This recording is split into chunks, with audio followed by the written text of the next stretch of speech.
Можно ли приходить в школу в хиджабе или в платке? Какова официальная позиция министерства?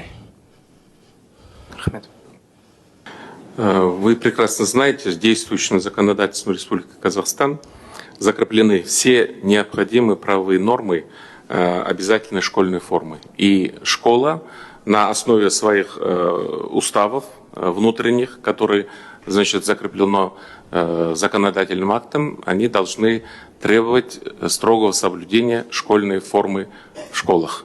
Поэтому я, пользуясь даже данной ситуацией, хотел бы предупредить, что есть законодательная база, где родители могут влечь установленным законом ответственность за нарушение школьной формы в школах.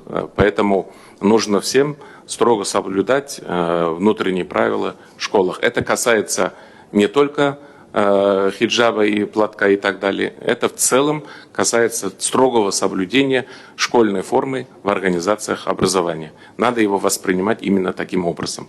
То есть в школу нельзя приходить в хиджабе? В школе необходимо строго соблюдать школьную форму.